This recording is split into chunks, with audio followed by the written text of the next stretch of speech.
Last week, the country witnessed two attacks that clearly sent a loud message to our leaders on the growing confidence terrorists are beginning to have in Nigeria.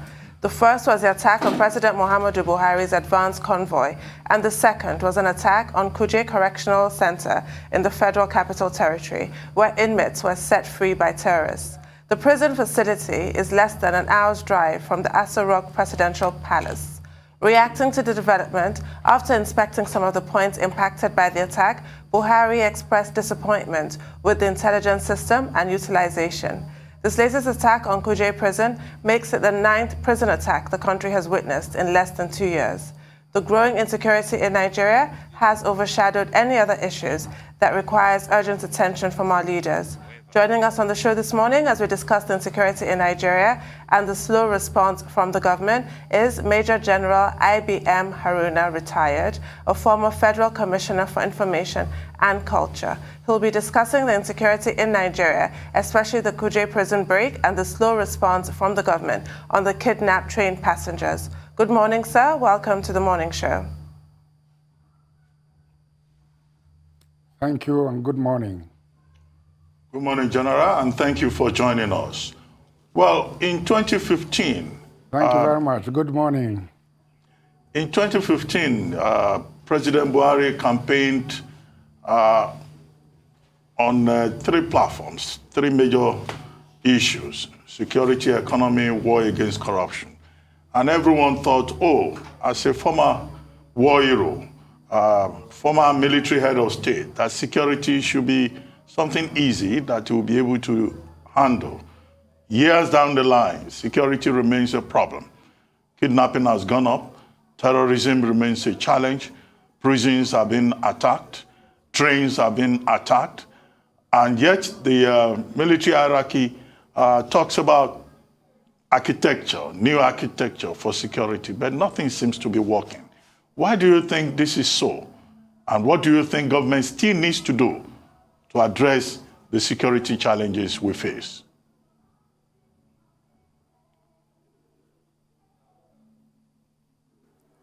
Thank you for raising this very disturbing issue that has been going on and has been receiving attention for years and has been at the high point of the manifesto of the present government. My reflection on this issue can be characterized by the reason why the collapse of our building edifices have been as frequent. First and foremost, we have, as has always been said, like 27 agencies concerned with security.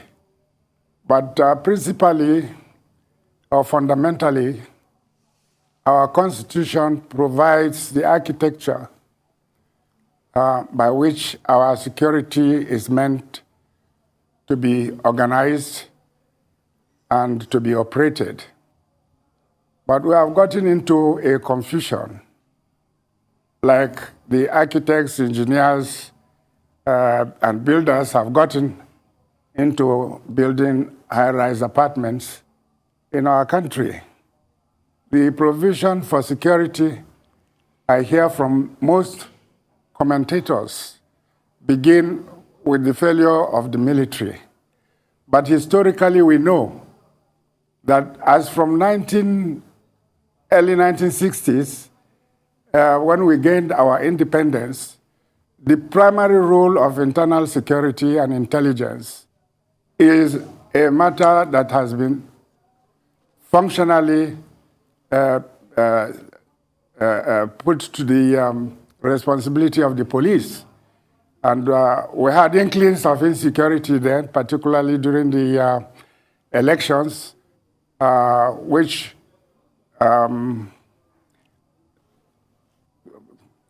moved on to our coups and national civil war. We know that the police were given the primacy of internal security. the armed forces, now constituted by the Army, Navy, Air Force, and other armed agencies for combat and for intelligence, apportioned the responsibility for external warfare and intelligence gathering. The police have legitimately, as provided by our Constitution and law, hold the responsibility for internal security, and the political leadership have the responsibility for ensuring that this constitutional apportionment and functions are carried out. But today, the situation is so confused that the military seem to be performing the police role, and the police seem to be providing what we used to have as Nigerian police, as well as the local government or native authority police. And the first line of comments or fault finding nowadays, like when we had the jailbreaks, we have had many of them, is to blame or push the responsibility to the army. The army functionally is not given the constitutional responsibility for internal security, internal terrorist fighting, so on and so forth. So we have so dismembered the functionality and responsibility of security such that there is no clear division of responsibility. There is no clear development as to the ability and capacity to be developed. When the problems in 1966 arose, it was the police who had armored vehicles, who had the capacity to deal with internal security, intelligence, and intelligence gathering. The military has always been constitutionally being called to support the government. And in a non-military government, the civilian democratic government must remain in charge and must take responsibility of security performance, security and intelligence gathering analysis.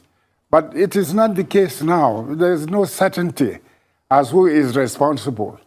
The army cannot be expected to do contingency plan on how to protect a prison or a correctional center. If there are 27 agencies, as we are told, concerned with security, then there must be a clear foundation from which they derive their power and their functionality, their training, their cooperation, and contingency plan. I think that the situation does not hold any particular arms of the security services for any particular security breach, and they are developing in terms of incapacities to train, perform, and develop contingency plan that is relevant to their own constitutional and legal responsibility. So it's like our buildings are collapsing because those architects and engineers, excuse me, those in the construction industry, they have their plans, but they are not being executed. And in between the process of operation, there is lack of cooperation, there is corruption, there is no checks and balances or supervision. So the security atmosphere or environment in which we live in needs to be overhauled. And it must be brought back into line.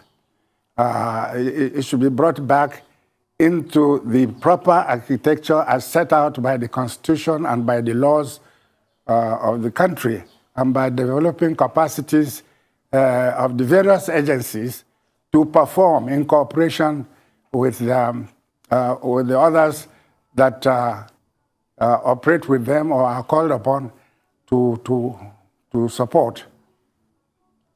But will this be done, sir? These lapses have been obvious for a while, but there has been a lack of political will to address them because it was reported that there was intelligence before the prison break happened. It wasn't acted on for reasons that you have referred to here. And also now there's also been another warning, more intelligence, that crime is expected to increase in and around Abuja. Even the United Kingdom and the United States of America have warned their citizens about this.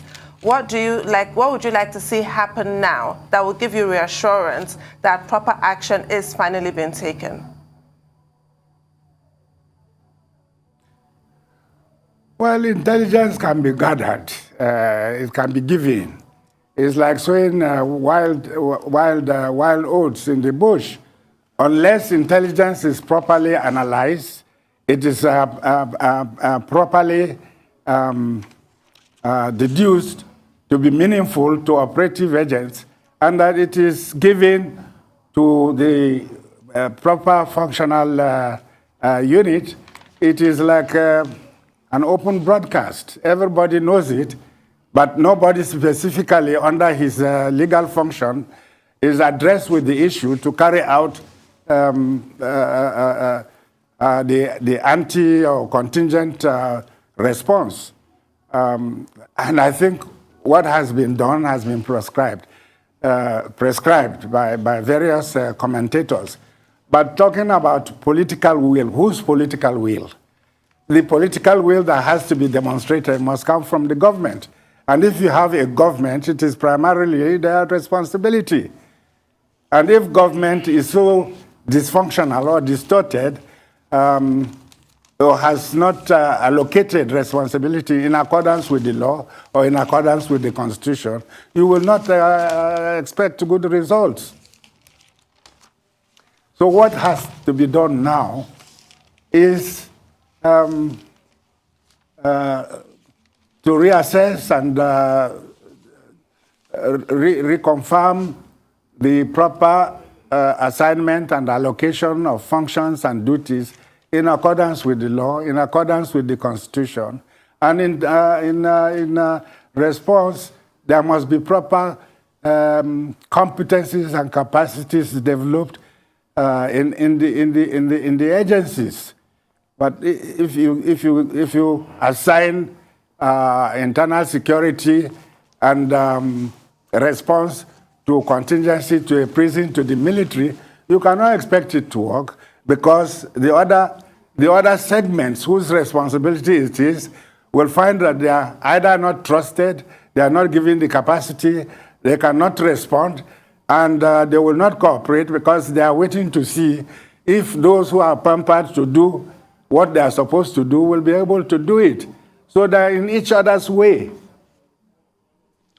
We keep hearing that our forces... So the planners, the coordinators. Okay, sir. Okay, sir. Sorry? So sorry, sir. Have you finished your point? I want you to finish before I ask the next question, sir.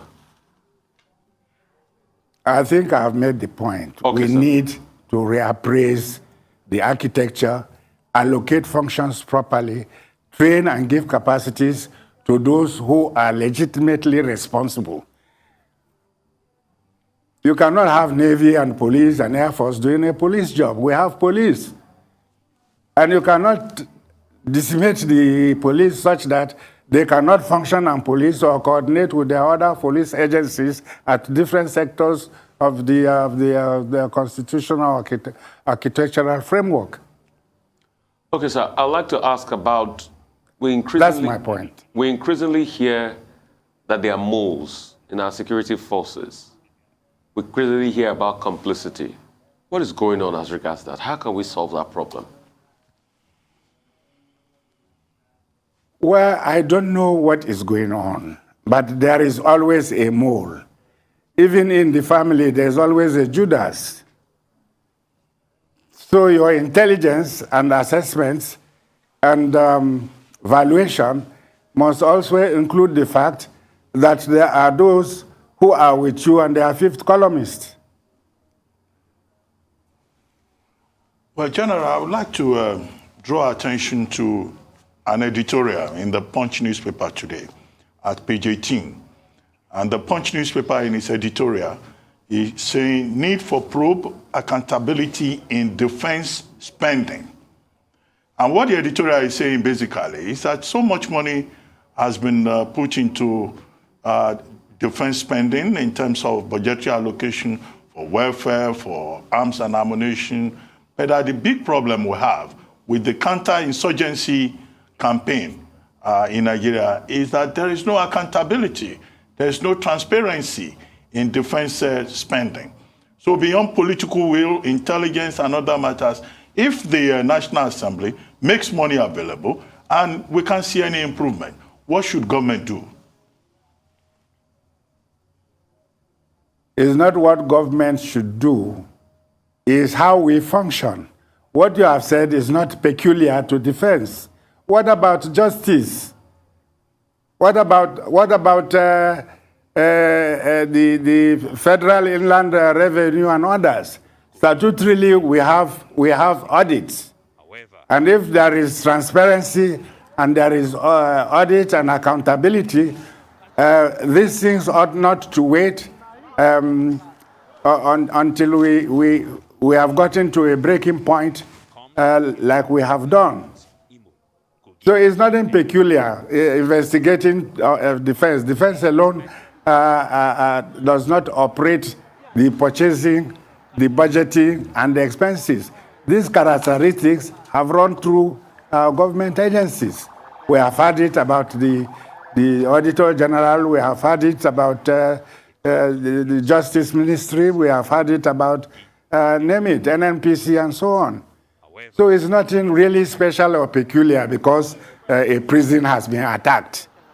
It has become the national character. And that is why it is in the priority of the 3 points manifesto agenda of the present government, which has been running for the last 7 years.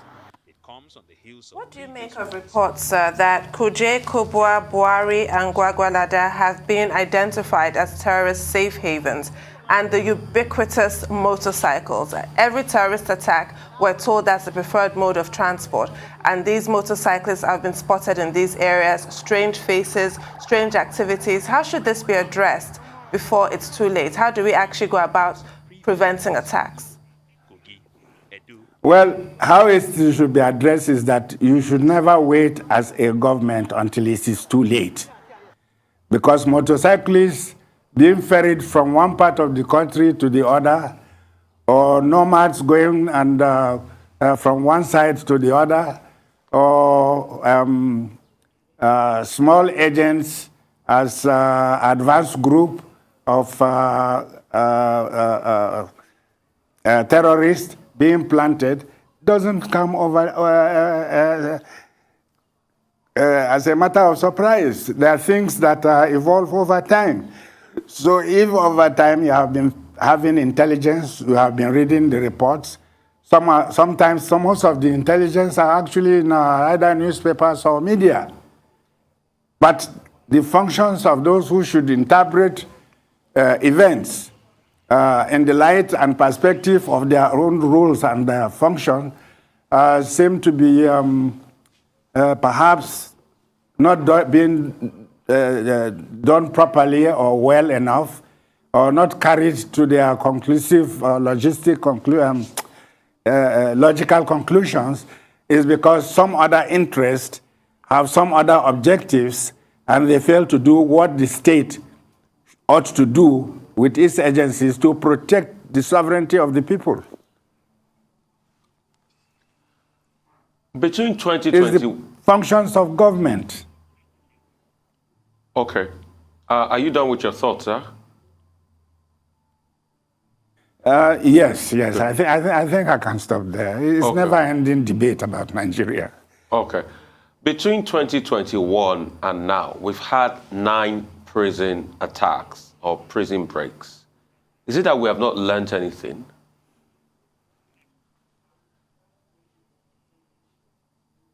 Who is supposed to learn something? Me as ordinary citizen, or you as reporter? What you have learned, you have always passed it on.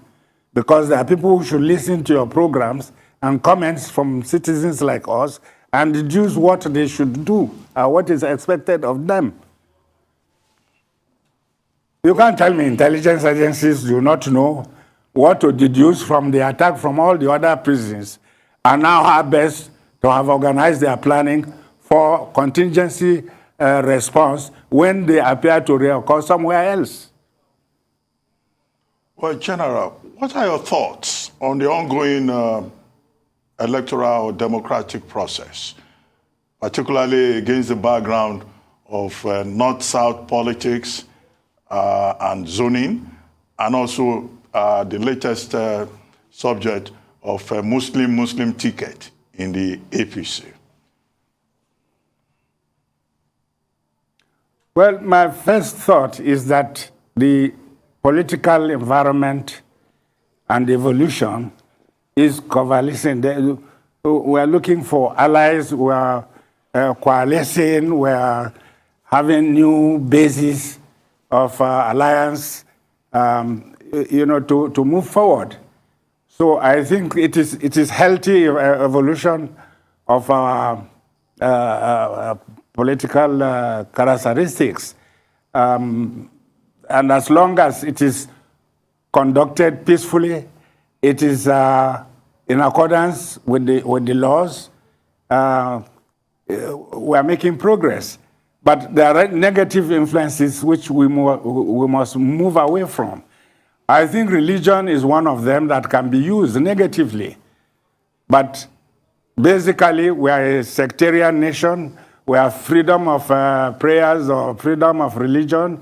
Everybody who votes according to his conscience is vesting political power according to his belief and according to the manifesto which he trusts will be an advantage to his well-being. And religion is perhaps an important interest, but it is not the fundamental interest for every human civilization. We have educational objectives to pursue. We have health objectives to pursue. We have economic and industrial objectives to pursue. We have long-term objectives to pursue, depending on our vision and our philosophy. So I think that what is happening is healthy, but across a peaceful development, we will move away where we think religion of individuals is as important. We have other values to which we ought to promote. And one of them, of course, is the liberty and freedom of the individual and of society. What do you make of this latest tranche of Kaduna, Abuja train kidnapped victims being released? What do you make of that, sir? There's 7 of them who were released, and their families paid a total of 800 million naira, reportedly, that each of the Nigerians, 6 Nigerian citizens and 1 Pakistani, the Nigerian citizens are said to have paid 100 million each, or their families have paid 100 million each, and the Pakistani gentleman's family had to pay 200 million naira in dollars. This is the latest group that were released. You'll recall initially 1 gentleman was released, then 11 passengers, and now 7. What do you make of this, and is there any link in your mind to the Kuje prison break?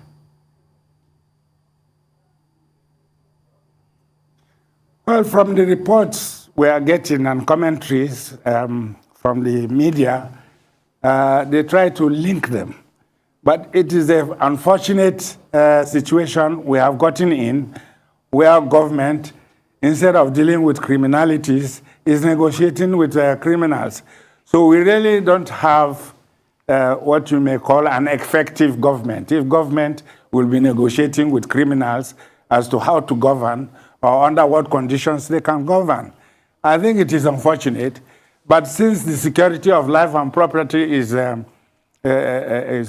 uppermost, if unfortunate situation like this has come into being, then government must find its way out as best as it could to preserve life and property and prevent its recurrence. And that's what we'll expect from government.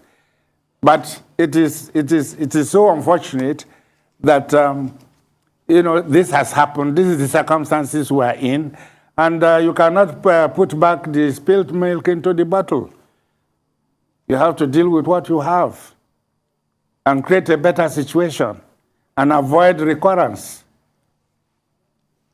So now that we're in the throes of getting a new government, we must convince ourselves that the path that will be pursued by successive government will be a solution to the situations in which we have now found ourselves. How long do you think this will continue for, this insecurity? Well, insecurity of in human endeavors is a lifelong challenge. So that is why we have government, and that is why we peg objectives and space them out. There is no government without challenge. Even the most matured United States of American government, they still have gun-toting individuals who kill school children and such like. So you have, if I have to re-emphasize, you have to re-emphasize your appraisal of the architecture, the organization, the functionality, the capacity of your agencies to perform. They must train, they must be equipped, and they must be relevant to respond to situations. Well, on that note, we'd like to thank you very much, General IBM Haruna, for joining us today on The Morning Show. Thank you very much, sir.